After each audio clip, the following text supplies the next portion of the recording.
So hello everyone, स्वागत करता हूँ आपका अपने यूट्यूब चैनल पे। मेरा नाम है रजत और मुझे 11 साल से ज़्यादा का इंडस्ट्री एक्सपीरियंस है।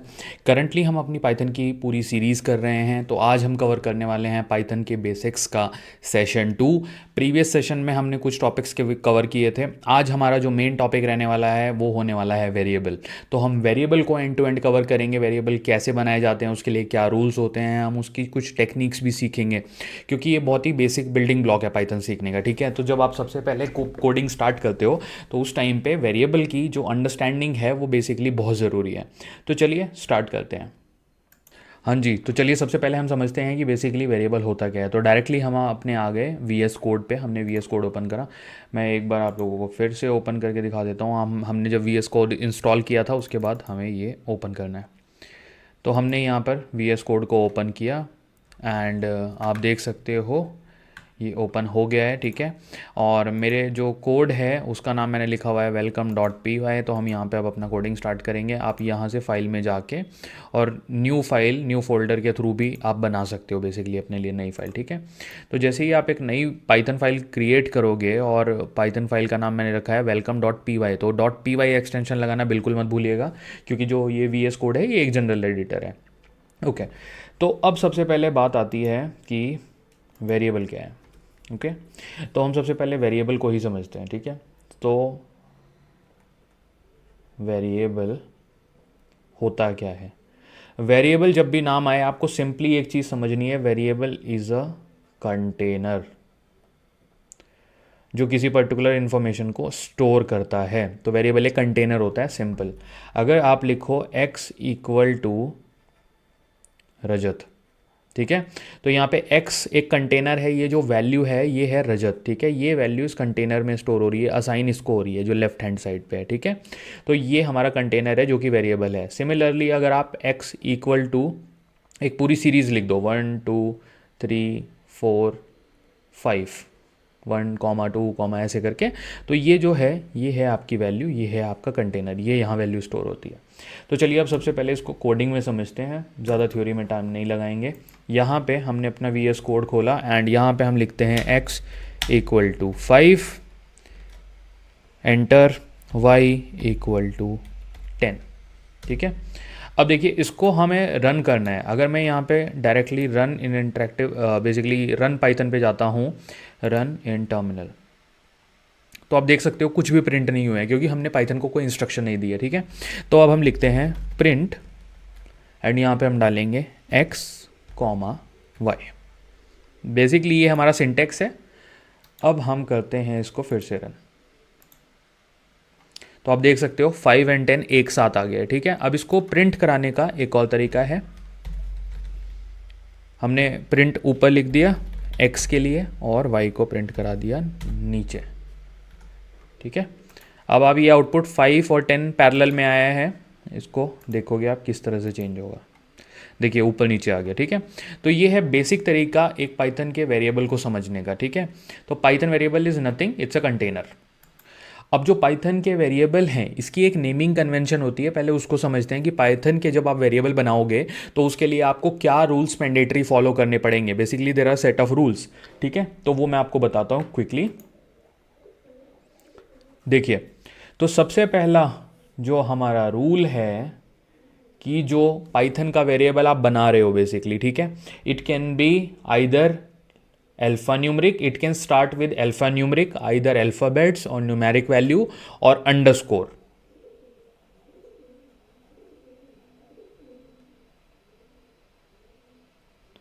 Alpha numeric slash underscore. तो बेसिकली जो पाइथन का वेरिएबल का नाम है या तो वो आपका अल्फा न्यूमरिक होगा या वो अंडरस्कोर से स्टार्ट होगा, तो ये आपको याद रखना है। ठीक है, सेकेंड कंडीशन इसकी है कि जो वेरिएबल नेम है वो न्यूमरिक नहीं हो सकता। Variable name can not start with a numeric value, मतलब 1 2 3 और वॉट एवर। आपका जो नाम है वो हमेशा अल्फा न्यूमरिक मिक्सचर होगा, वो स्टार्ट कभी न्यूमरिक से नहीं होगा बट। ठीक है, तो आपको ये भी हमेशा याद रखना है। थर्ड जो इसका बहुत ही इंपॉर्टेंट रूल है वो है कि पाइथन वेरिएबल जो नेम है वो केस सेंसिटिव होते हैं, केस सेंसिटिव। अब केस सेंसिटिव से मेरा मतलब क्या है, यहाँ पे हमने जैसे वैल्यू लिखी थी x इक्वल टू रजत, तो ये अगर छोटा अल्फ़ाबेट है कि आप स्मॉल x लिखो, ठीक है, और बड़ा जो x है मतलब कैपिटल X उसको आप असाइन करो श्याम, स्मॉल x को आप असाइन करो रजत। तो ये जो दोनों एक्स हैं ये अलग अलग हैं, ये सेम नहीं है। तो ये एक बहुत ही इंपॉर्टेंट रूल है, क्योंकि केस सेंसिटिविटी पाइथन में और किसी भी प्रोग्रामिंग लैंग्वेज में बहुत ही इंपॉर्टेंट होती है। वन मोर रूल जो आपको याद रखना है वो ये है कि जो पाइथन के वेरिएबल का जो नाम है बेसिकली वो कभी भी पाइथन कीवर्ड्स नहीं होने चाहिए। Python keywords are not allowed. Python keywords not allowed. कि जैसे अगर आपने वेरिएबल का नाम लिख लिया, कुछ जो जेनरिक वर्ड्स होते हैं जैसे कि इफ़ रख लिया, प्रिंट रख लिया, तो वो यहाँ पे अलाउड नहीं है, ठीक है। तो ये मोटे मोटे रूल हैं हमारे। अल्फ़ा न्यूमरिक हमारा नाम होगा, ठीक है, न्यूमरिक से स्टार्ट नहीं होगा, स्टार्ट होगा कैरेक्टर से या तो अंडरस्कोर से, ठीक है। उसके बाद वो केस सेंसिटिव होता है वेरिएबल का नाम। एंड पाइथन कीवर्ड कोई भी आप नाम नहीं रख सकते वेरिएबल का, ठीक है। तो ये सर्टेन सेट ऑफ रूल्स आपको हमेशा याद रखना है। तो ये नेमिंग के बारे में हो गया। अब नेमिंग से अगर हमें आगे बढ़ना है तो जो हमारा नेक्स्ट रूल है that is about variable assignment. तो जो वेरिएबल्स होते हैं बेसिकली पाइथन में, आप देखो एक और स्पेशलिटी मैं आपको बताता हूँ पाइथन के वेरिएबल के बारे में। अगर आपने किसी वेरिएबल को लेट्स से कोई वैल्यू असाइन कर दी है तो इसका मतलब ये नहीं है कि वो उसकी परमानेंट फिक्स वैल्यू हो गई है। लेट्स से आपने x की वैल्यू वहाँ पे 5 असाइन की है ऊपर, तो मैं x को वैल्यू असाइन करता हूँ सैम, ठीक है। अब अगर मैं फिर से x को प्रिंट करूँगा, ठीक है, तो हम इस पूरे कोड को रन करेंगे। देखिए कंट्रोल C एंड इसको मैं नीचे लाता हूँ कंट्रोल V, इस पूरे को मैं सिलेक्ट करता हूँ रन इन पाइथन। आप देखो यहाँ पे, ठीक है, 5 और 10 प्रिंट हुआ है, ये वाले दो प्रिंट आए हैं, बट इसने x की वैल्यू ऑटोमेटिकली रिप्लेस करके सैम भी प्रिंट करा है। तो आप जो लेटेस्ट वैल्यू x की है वो इस टाइम पे सैम है, ना कि वो जो न्यूमेरिक वैल्यू वहाँ पे हमने असाइन करी है, ठीक है। तो ये बहुत ही इंपॉर्टेंट फीचर है। इसके अलावा पाइथन के जो वेरिएबल होते हैं, अगर लेट्स से जो डेटा टाइप है वो तो ऑटोमेटिकली ले रहा है ये, ठीक है। आप देख सकते हो कि हमने 5 और 10 असाइन करा, फिर हमने सैम वगैरह असाइन करा, तो वो ऑटोमेटिकली डेटा टाइप उसने खुद, हमें बताना नहीं पड़ा कि 5 न्यूमरिक है या सैम कैरेक्टर है, ठीक है। अब एक कॉन्सेप्ट होता है कास्टिंग का कॉन्सेप्ट, ठीक है। इसको मैं यहाँ पे कमेंट बना देता हूँ। कमेंट कैसे बनाएंगे हम, बेसिकली इसके आगे स्टार लगा देंगे, ठीक है। ये मैंने कमेंट डाला कि कास्टिंग क्या होती है बेसिकली, ठीक है। अगर आपको किसी वेरिएबल को खुद से डिफाइन करना है कि इस वेरिएबल को मैं स्ट्रिंग चाहता हूँ या कैरेक्टर चाहता हूँ, तो वो होती है कास्टिंग। अब इसका जो एग्जांपल है, let's say x equal to, मैं डिफाइन करता हूँ स्ट्रिंग, 5 को मैं एज ए स्ट्रिंग लेता हूँ, ठीक है। ये मैंने 5 को एज ए स्ट्रिंग ले लिया। अब y इक्वल टू मैं खुद से डिफाइन करता हूँ कि ये इंटीजर है विच इज़ 10, ठीक है। थर्ड हम ले सकते हैं, हमने ले लिया है स्ट्रिंग, हमने ले लिया है इंटीजर, तो नेक्स्ट हम ले सकते हैं let's say float, float data type. यहाँ पे हम लिख लेते हैं 20, ठीक है। तो हमने यहाँ पे कास्टिंग कर दी, हमने एक वैल्यू को कास्ट करा है कि तू इस फॉर्मेट में जाएगी वेरिएबल के अंदर, ठीक है। अब इसको जब हमें प्रिंट कराना है तो हम प्रिंट कैसे कराएंगे, आप देखिए मैं एक साथ प्रिंट कराता हूँ, ठीक है। ये भी हमें फीचर जो दिया गया है उसका यूज़ करते हैं पाइथन के द्वारा, x, y, z। इसको हम अलग तरह से भी करा सकते थे जैसे कि हमने ऊपर किया था, ठीक है। अब मैं इतने पीस ऑफ कोड को सिलेक्ट करता हूँ एंड जाता हूँ रन इन पाइथन पे। तो आप लोग देख सकते हो यहाँ पे जो हमारा आउटपुट आ रहा है बेसिकली, इसने क्या किया है, इसको स्ट्रिंग वैल्यू ले दी है तो वो 5 आया है, यहाँ पे इंटीजर है वो 10 आया है, और जो फ्लोट है, फ्लोट मतलब फ्लोटिंग पॉइंट नंबर और डेसिमल में वैल्यू आएगी, तो उसने उसको 20.0 लिया है। अब यहाँ पे बेसिकली आप टाइप चेक कर सकते हो, हमने बेसिकली x को स्ट्रिंग बोला है, ठीक है।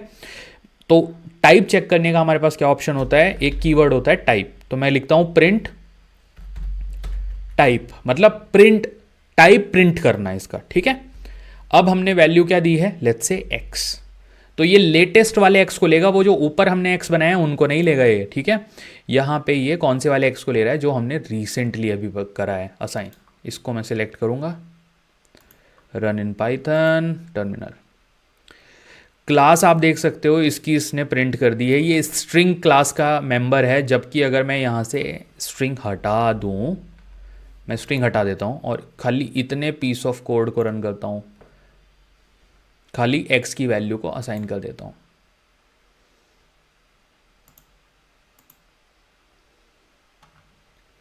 ये रन हो गई है। अब खाली इसको प्रिंट करते हैं, अब नीचे इसको करते हैं प्रिंट।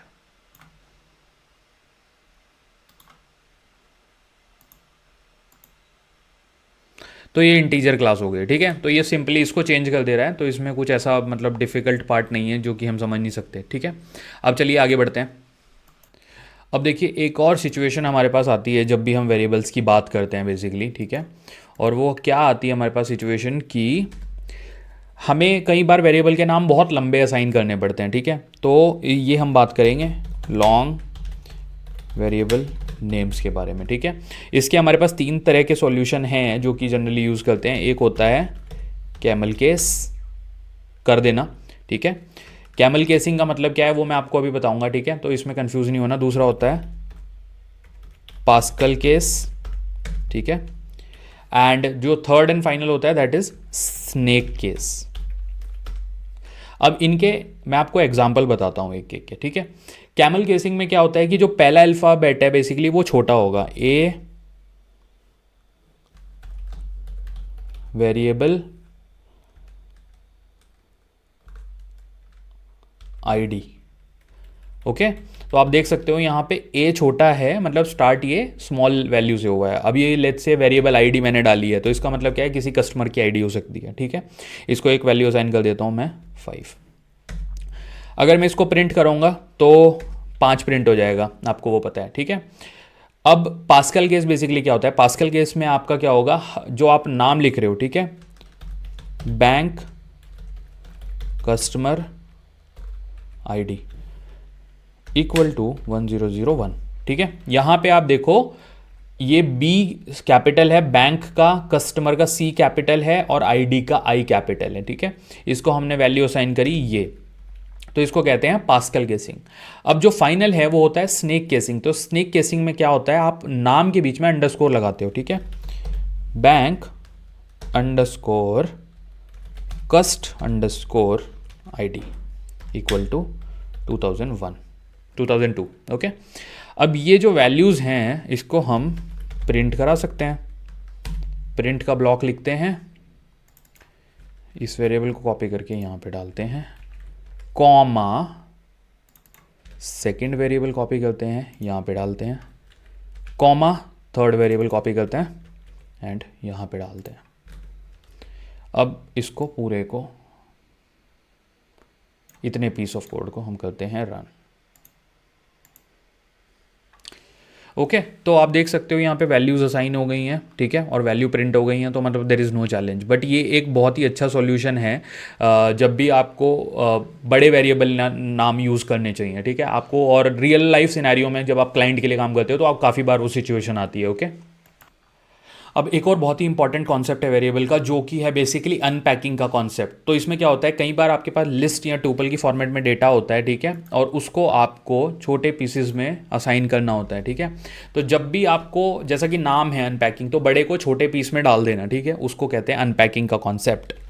अनपैकिंग कॉन्सेप्ट, अनपैकिंग के कॉन्सेप्ट में क्या होता है, लेट्स से मैं एक वेरिएबल बनाता हूँ फ्रूट, और यहाँ पे फ्रूट क्या क्या होता है हमारे, एप्पल, कॉमा मैंगो, कॉमा बनाना, ओके। ये हमने फ्रूट को वैल्यू असाइन कर दी, ठीक है। ये हमारा सिंगल वेरिएबल बना। अब हम क्या करेंगे, लिखते हैं x comma Y comma Z, 3 नए वेरिएबल लिए, which is equal to fruit. हमेशा ये याद रखना कि हमने इस केस सेंसिटिव लैंग्वेज में हम काम कर रहे हैं, तो हमें फ्रूट जैसे यहाँ पे आपने अगर स्मॉल कर दिया, ये कैप कर दिया, तो इसमें फिर आपको दिक्कत आएगी, ठीक है। तो ये हमने एक पूरी लिस्ट में से उठा के उस लिस्ट को वेरिएबल्स को असाइन कर दिया, ठीक है। अब हम क्या करते हैं, अनपैकिंग के कॉन्सेप्ट को समझने के लिए प्रिंट कराते हैं एक्स को, देन प्रिंट कराएंगे वाई को, देन प्रिंट कराएंगे z को, ठीक है। अब क्या होना चाहिए, ठीक है, बेसिकली इतने पीस ऑफ कोड को मैं सिलेक्ट करता हूँ। आउटपुट में क्या आएगा आप लोग गेस करिए। Let me run this. तो आप देख सकते हो बेसिकली यहाँ पर हुआ क्या है, ठीक है, यहाँ पे क्या हुआ है। अब थोड़ा सा उसके बारे में बात कर लेते हैं कि एक्चुअली यहाँ पे फंडा चला क्या है।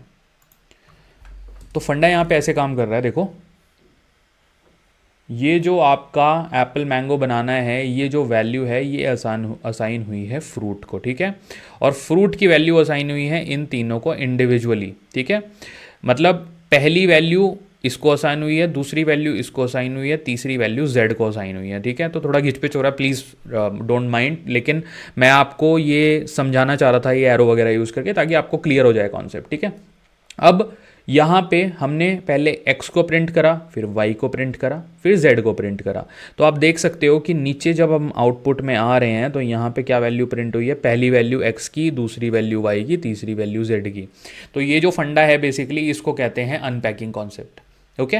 तो यहाँ पे हमारा वेरिएबल का सेशन खत्म होता है guys. And please subscribe to my channel. And upcoming session में हम वेरिएबल के बारे में थोड़ी और कुछ चीज़ें कवर करेंगे, जो कि थोड़ी बहुत चीज़ें बची हैं। And then will move on to the data type. हम डेटा टाइप की साइड जाएंगे और डेटा टाइप को और डिटेल में जाके समझेंगे। तो इस सब की आप प्लीज़ प्रैक्टिस करिएगा एंड मेरे चैनल को प्लीज़ सब्सक्राइब करिए। Thank you so much.